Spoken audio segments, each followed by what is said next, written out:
Thanks for joining me. This is the first episode of hopefully many of the topic on motipulation. I'm hoping that you enjoy this topic, that you learn something, and that some of the experiences that I have been through give you some food for thought and change your perspective for your future. I love to consider learning from experiences, especially from other people's experience. So today's topic that I want to talk to you about is managing people. This is something that has been a lifelong journey for me. I love studying people, understanding how they operate, how to motivate them. There's a word that I made up, that my husband and I made up together, because I'm really good at just getting people to be empowered to be the best version of themselves. And I utilize a couple of tactics where I kind of manipulate them and motivate them at the same time. And so we made this word up called motipulation. So motipulation is where someone is motivated and encouraged to be the best version of themselves, but really it's their idea, is kind of how it comes, what the real goal is in this. And when I am motipulating somebody, it's not that I'm trying to manipulate them in a negative way. It's that I'm actually trying to encourage them in a positive way, that just helps them to develop who they are created to be. And that's really what my goal is with motipulation. So I just want to give you some things. Oftentimes when we're managing people, we are making the mistake that people think like we do, and we try to motivate and manage them as if we're managing ourselves. And that can be a huge mistake. And I've made that mistake a lot of times. I often will have experiences where I will say something and they don't understand, but they say that they understand. But when they actually execute what I've asked them to do, they really didn't understand. And in the beginning, I was really frustrated with that because it felt like either one, they were lying to me, or there was something wrong with them. Why didn't they get it? But the truth is that people think differently, they operate differently, they understand differently.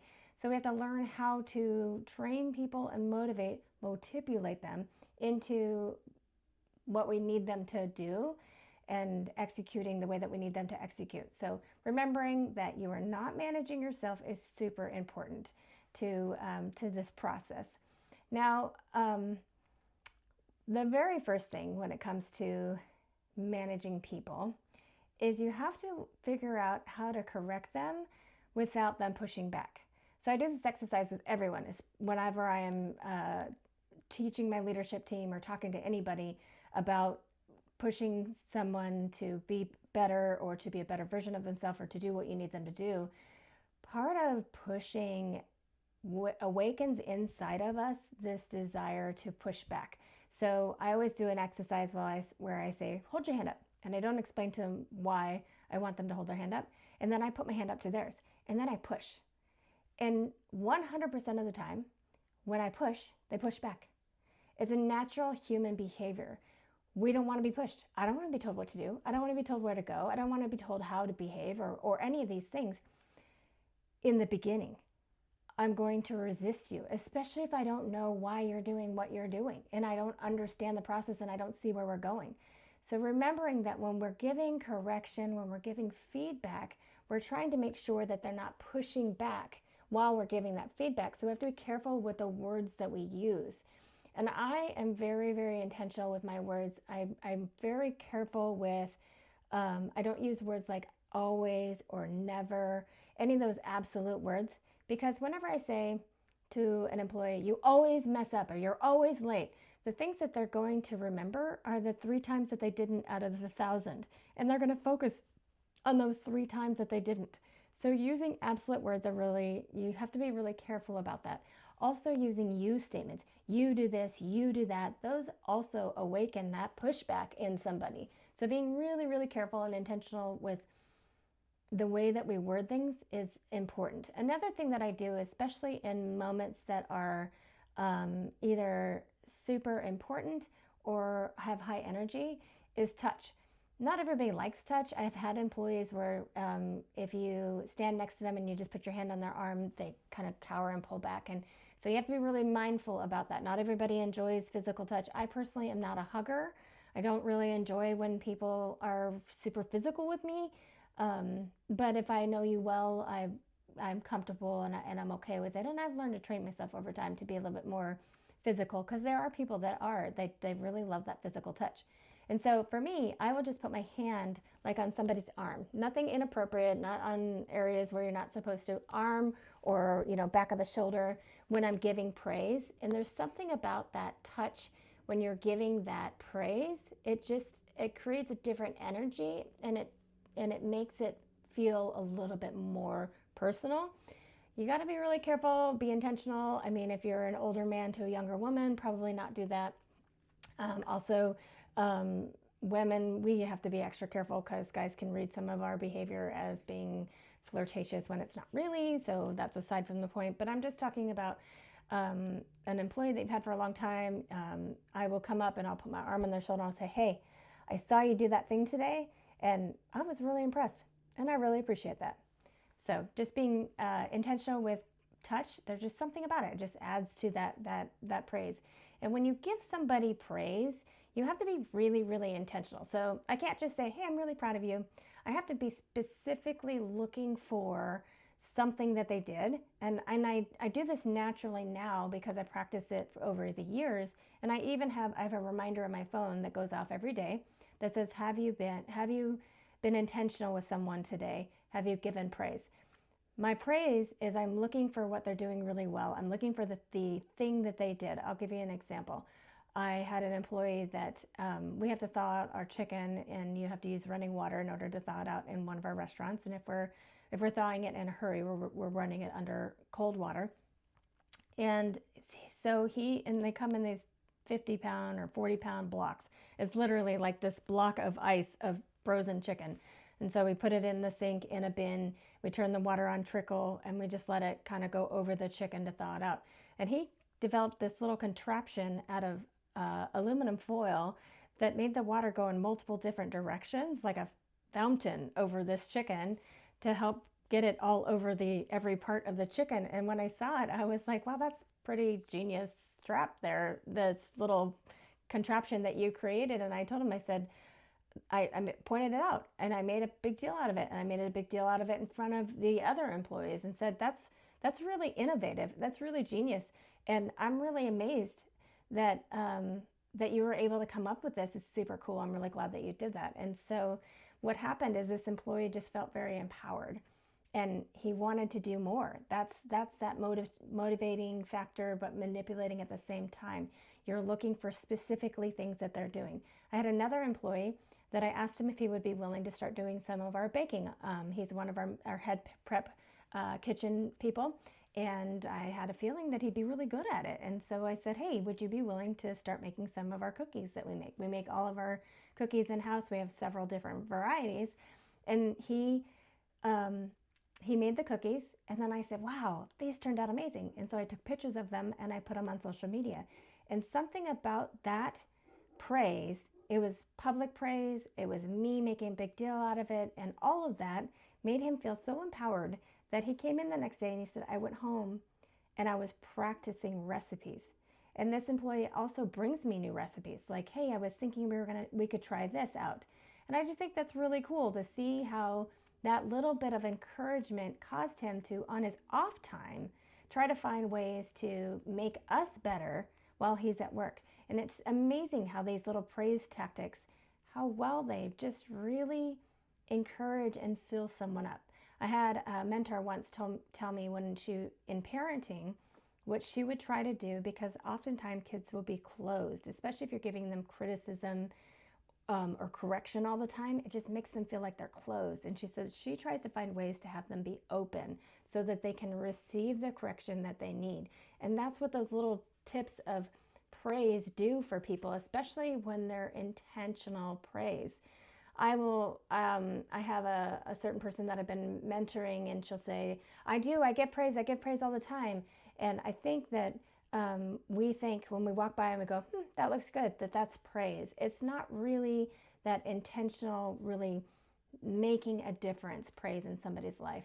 And so that's super important. Another thing that I think is really important when you're leading a team is don't get in the way of their personal growth.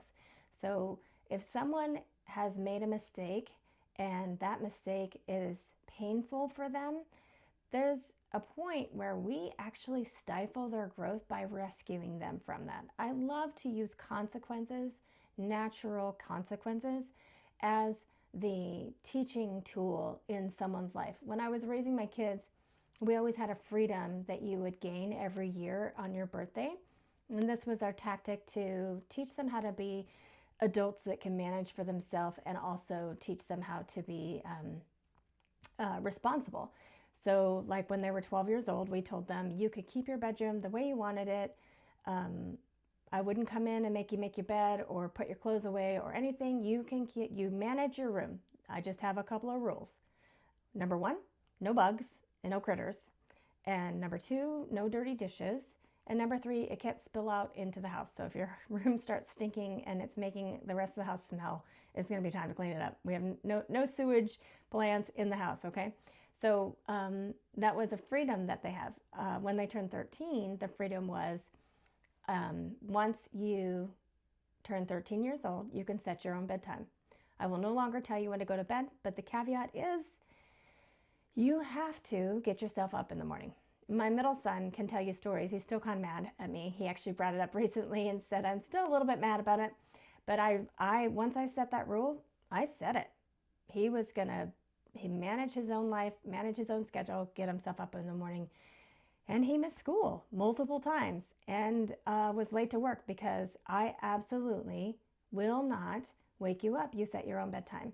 What I'm doing is I'm helping him grow. It was painful, very painful for me to watch it, but I am teaching him how to be an adult. And you have to do that with your employees too. You have to set, here's the rule and here's the boundary. This is what happens if you don't do what you're supposed to do. We have a checklist. Every shift has to fill out these at the end of their shift checklists, and then they set them on the manager's desk. I have my day shift that comes in. She runs her drawer up front, and at the end of her shift, she has to fill out this checklist and then count her drawer, deposit it into the safe, and then she goes and puts the form on the manager's desk.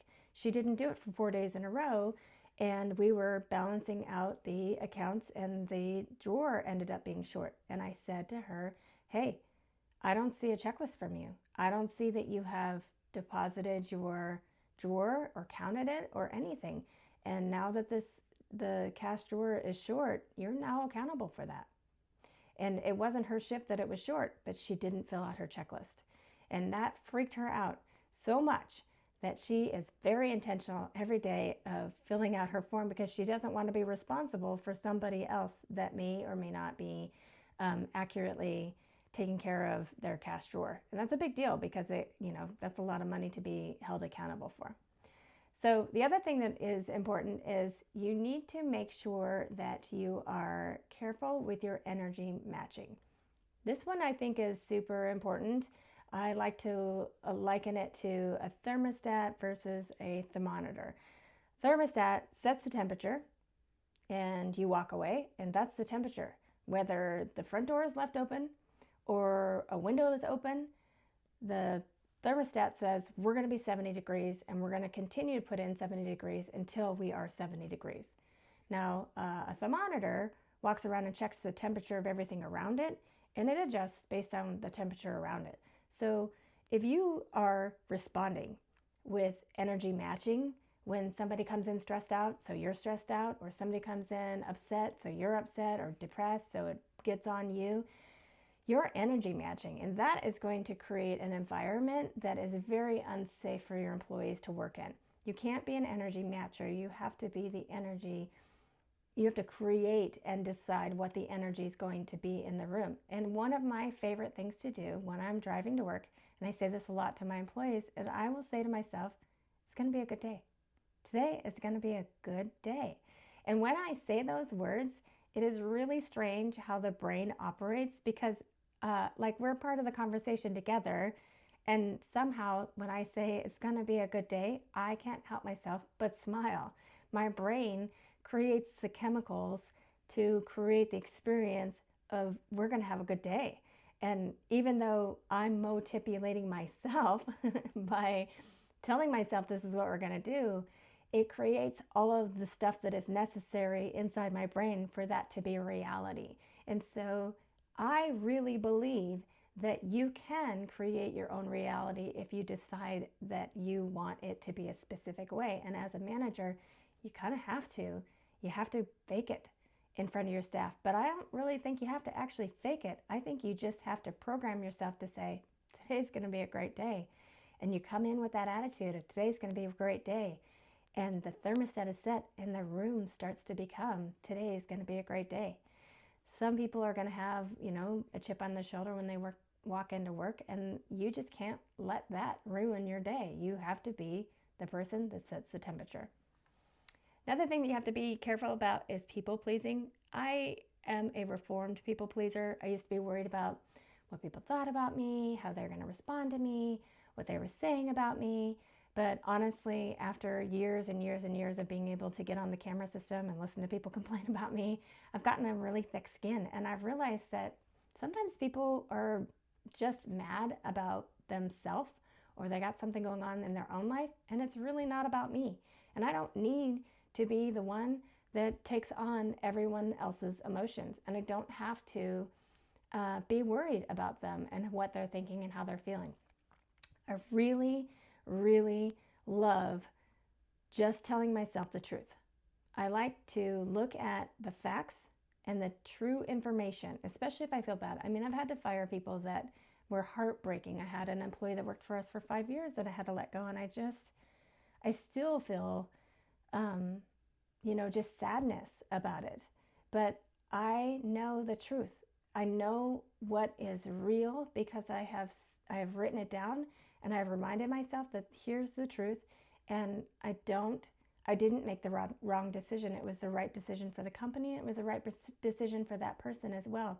I really feel as though the most loving thing that you can do sometimes for people is to let them leave, because they don't really, sometimes it's hard for them to make that choice for themselves.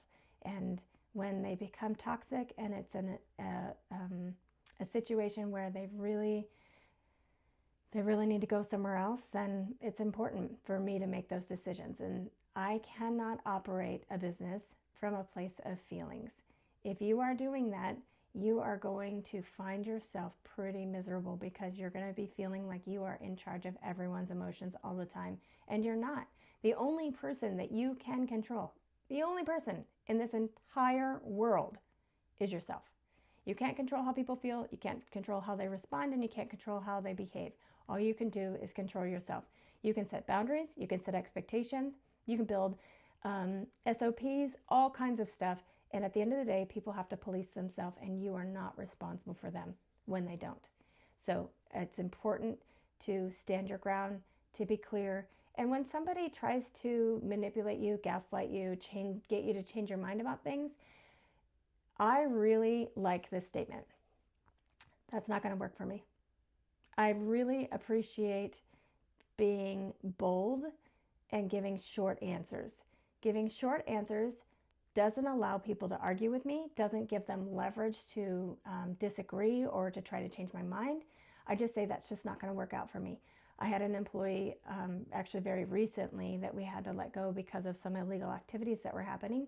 And when I tried to explain to this person about them, they argued and said it wasn't true. And so I just looked at them and I said, well, this just isn't going to work out. And I just left it at that. I had evidence. I could have argued. I could have showed the videos. I could have done a million things. But the truth of the matter is if somebody doesn't want to believe it, they're not going to. And they're going to argue with you. And they're going to make you feel bad for standing your ground. And I just don't have time for that. Nor do I want to argue with that. So I say the statement, well, it's not up for discussion. And leave it at that. You don't have to explain yourself to everyone, and everyone does not have to understand why you do what you do. You just have to understand that you are in control of you. All right, and so let's I guess we can just close this up. That was a lot of information, a lot of tips and tricks for you to understand how to manage people. These are just some of the things that I've learned over the years.